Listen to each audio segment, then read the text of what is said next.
Okay, so this is part two. I stopped it because it said it was having a little trouble with connection and a weak signal and all that kind of stuff. This is the issue I've been having lately. So anyway, we're talking about the breathe card. Now, what this card suggests is you've been working long and hard. You've been really doing everything you can to manifest, and that the fruits of your labors are starting to they're ready to be sown. They're coming to fruition. It's suggesting that you're wanting to hurry things along, and you're progressing actually the way you should be. Don't rush it. It's not important to rush. You don't need to. And if you rush it, there's going to be things that you miss along the way. You really want to kind of follow the rhythm of your very authentic nature. What you're inclined to do, rather than what the world would have you do, as it were.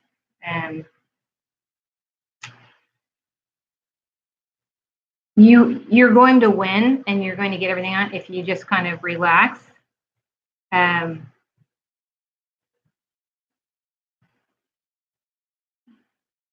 Trust your intuition. Breathe. It's like stopping for a moment before we speak and making sure that what comes out of our mouths is appropriate. So with these three cards, the overall message is forgive yourself, because you need all the strength that you can muster to live authentically and say no when you should say no, and yes when you should say yes, and stand your ground, and to not allow the feelings and thoughts and influences of other people to affect you. To make remember that while they may not have nefarious intention, they can only speak based on their own experience, and their experience is not yours. Only you know what's best for you, and what is best for you is going to be best for everybody involved. So self-care, forgiveness, moving with intention, and trusting yourself. Everything that you have gone through up until this point has prepared you for this moment. So once you have assessed and set your intention, be patient, move with confidence and direction, and it's time for a revolt. It's time for you to stand up and quit trying to make everybody else happy, essentially. They are going to be happy when you are at your best. Now, I decided to use the Enchanted map for your spiritual energy and what's going on there. And so the first card, I love this Enchanted map deck. It's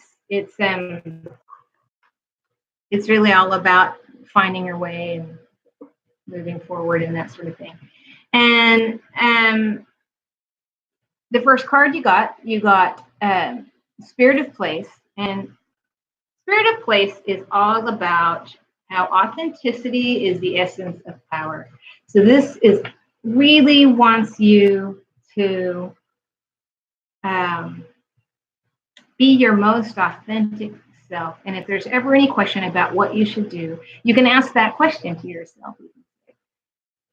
If I didn't have to consider other people, finances, time, situations, if there were absolutely no obstacles, I could do whatever I wanted, be wherever I wanted, do whatever I wanted, anywhere I wanted or anything, what would I do?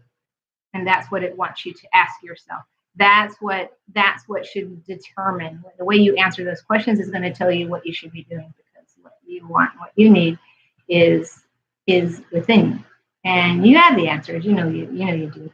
So the encouragement with this card is that you don't get entangled. Don't get entangled with details or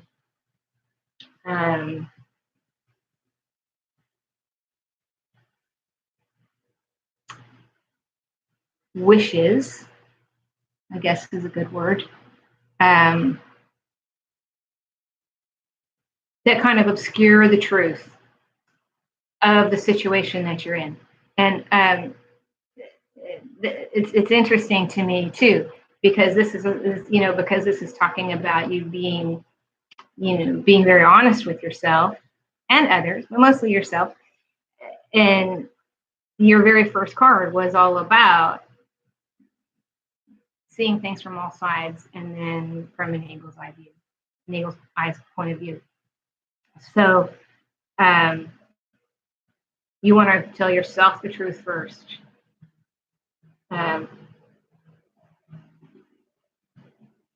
One of the advantages to, well, first of all, when we talk about being authentic, it's not suggesting that we're being inauthentic when we're doing things to please other people, but we're robbing ourselves when we do that. So, don't misunderstand the concept of being authentic means that you have to make other people unhappy, or that being inauthentic means that you're doing things for everybody else and not yourself, because it's really something kind of in between that. But the suggestion is, and the encouragement is that you be honest first with yourself. Again, that honest self-assessment, that looking at stories from all sides. The strain through here has been constant. But one of the advantages to putting yourself first is you are always going to know when someone is being inauthentic with you. And as relates to relationships of any kind, whether they be familial relationships, intimate relationships, work relationships, you are always going to know when someone is being inauthentic with you. And as relates to business, that's particularly important.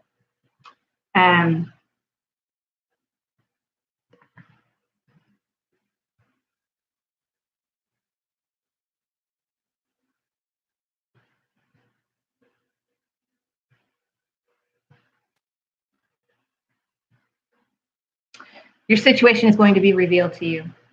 And when I feel very strongly that there's a certain amount of, and I don't know if you're still doing this or if this was a path that you've recently veered off of, but I feel like you've spent a lot of time compromising. And there's a big, big difference between compromising and settling. Sometimes compromise is a really good way for us to achieve and to move forward. Settling is exactly the opposite. When we settle, we stop forward progression, we stop our movement, and we stop our growth. Settling is not good for anyone, and it's especially not good for us. So again, we're seeing that message of self-care and making sure that you are answering the call and responding to your own divine purpose. You cannot do that if you don't allow that to come forth. And then you got the next card that I pulled was Compass. And again, the compass came in reverse, which means it comes with a little bit of encouragement for you.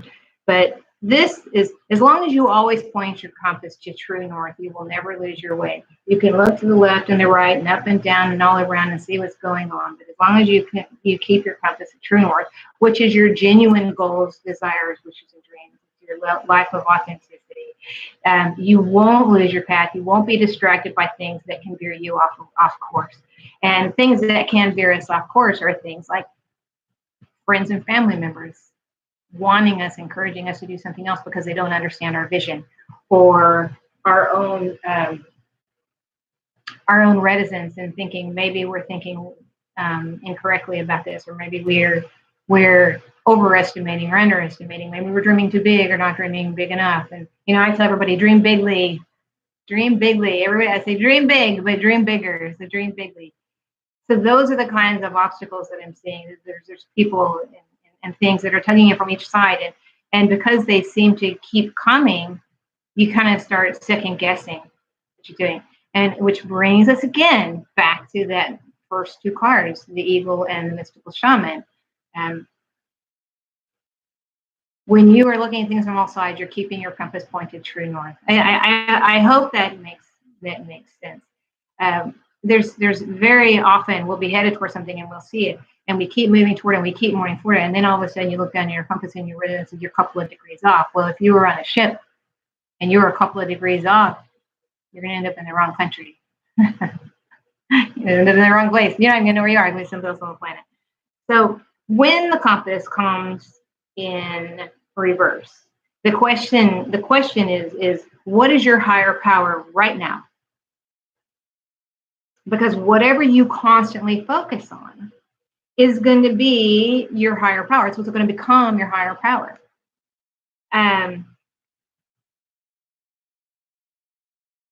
So if you're worrying about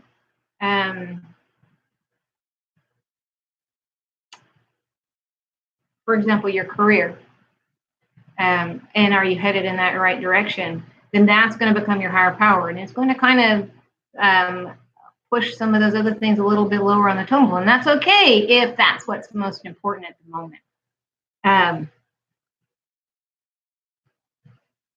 When it becomes unhealthy is when it becomes an obsession, and there's a. That's why it's so important to look at things from every possible direction. And I don't mean belabor the point or beat a dead horse, but look at it objectively like the shaman did. The shaman was not defined by the stories that the shaman told. The shaman just told the stories as he moved through them and as he saw them and as he looked at them from all angles. So you're not being asked to obsess and hyper focus on one thing or another. You're asked to sit back. You've been asked to breathe, to mend, to really look and observe and follow your instincts. And you're going to be able to follow your instincts much better when you put yourself first. So we're back to that self-care. And recognize that spirit is your guiding force. You're co-creating with spirit all the time.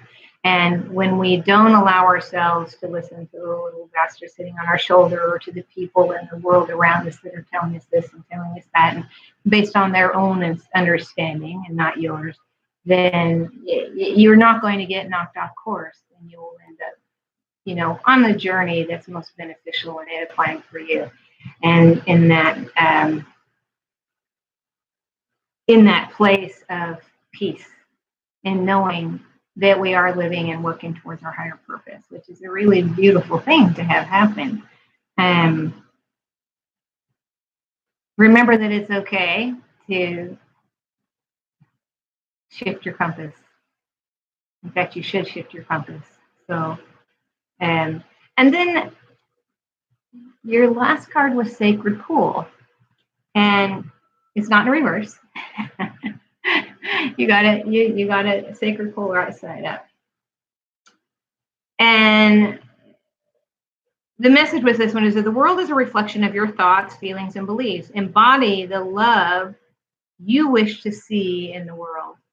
So this is really the Sacred Pool is the reflection you see of yourself. And in this case, it's not a mirror, it's a pool.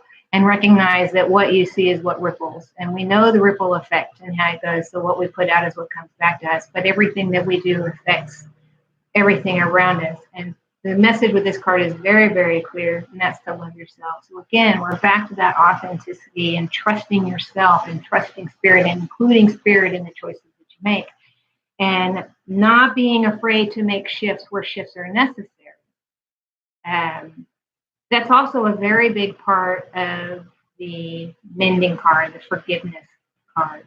And it's hard for us to love ourselves when we are constantly looking at, remembering, and reminding ourselves of mistakes. And I like to tell people sometimes it's just a little shift in perspective that we need. That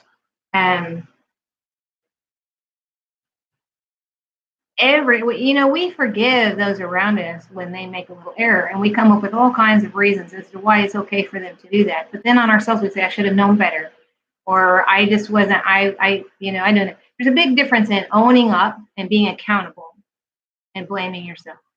So whether it's who the blame is pointed at and who the accountability is pointed at, whether it's pointed at someone else or pointed at yourself. But in you, this is really about being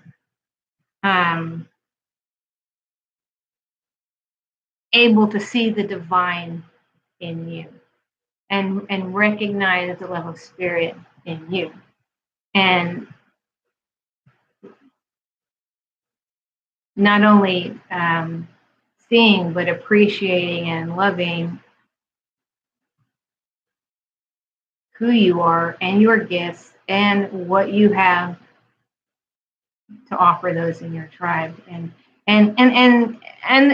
even people that aren't in your tribe, you know, anybody that comes in contact with you is going to be blessed by you in one way or another.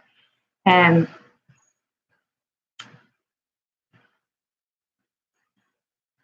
you have a very unique gift and a very unique way to serve. And rather than feared or doubted, that should be celebrated.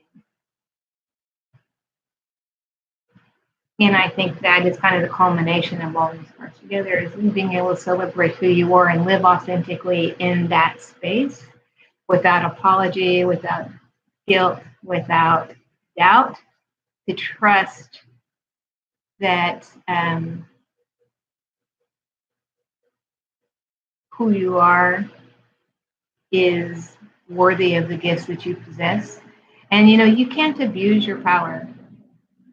It's impossible. It's, you know, if we abuse our gifts, we lose our gifts. You know, our gifts are divinely inspired and they're really not ours.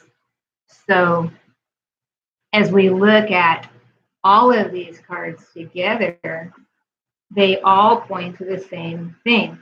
The answers that you have about what's going on with your career, with the people in your life, in your relationships, with your spiritual quest, it all comes kind of into one big picture of being who you're supposed to be, and you know who that is. So you're being asked to sorry, just throw those anywhere. You're being asked to be authentic because you're fighting something. Bruce Lee said, "Be the water," and I've always, you know, ever since the first time I heard that, I thought that was such a cool thing. You know, when we find an obstacle, we come across an obstacle, you know, and we're going to call that obstacle a mountain. We look at it, and the first thing we think is, oh, I got to climb that mountain. So you start climbing, and you get, you know, a few feet up, or, you know, maybe 50 feet up, or whatever. And you look up, and you still have so far to go. I can't climb it. You can't do it. So we think, you know what? I'm gonna go through it. So we start looking for a chasm or a path, and we start trying to kind of squeeze our way through. And then we realize that the path gets narrower and narrower, and that's not going to happen. We can't get through. So we're going to dig through it. So we start hammering away and beating at this thing and trying to break through it. And we're gonna go through by sheer force and determination to get through the other side. And then we realize that we're not making a dent. Do it. And we sit down and lean against the rock in exhaustion, and we notice a little trickle of water. Now here's the thing. Water at the top of the mountain never stays at the top of the mountain. How does the water get down? It surrenders. It takes the path of least resistance. Water doesn't go over, gravity doesn't allow. It doesn't go through because walls don't allow. It follows the path of least resistance. It goes around. And quite frankly, it works its way down. It smooths the rocks as it goes. It just goes with the flow. It surrenders and allows what is supposed to be. And I feel like that's kind of where you are. You need to be the water. You need to surrender a little bit. You know, you've spent an enormous amount of time fighting to get where you are. And now that you're there, the habit is to continue fighting when really it's time to surrender. It's gotten you this far, and now it's time to move forward. I'm going to pull now a card or two for you from the manifestation deck, and this is a fun deck because it gives you very specific thoughts on where you are and where you're going, and then in a very gentle, very gentle way. I find oracle cards very gentle anyway, much gentler than tarot sometimes, because it's really all about how you feel, and they're very encouraging.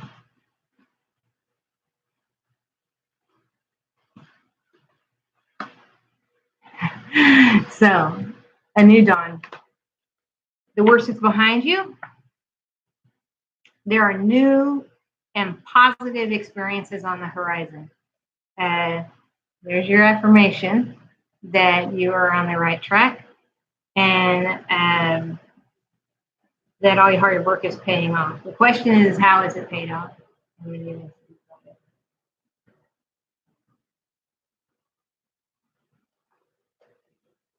Pay attention. This is going to ask you to watch for repetitious signs, numbers, words, patterns, running into people you haven't heard from in a long time, all those sorts of things. You recognize the signs, which is interesting because we use the shaman card, and Mystic Shaman did exactly the same thing. Watch for signs, and that's how he did it. That's where you're going to get a lot of valuable information that you need as relates to the direction that you need to be. And you are, in fact, on the right path. It's having the courage to take that path. And dream big. Dream bigly, Elsie. This is very specifically about you letting go of small thoughts about yourself. See yourself succeeding, regardless of what that success is, whether it's exactly on the path that you're on now, or whether it's time for you to chisel out a new path and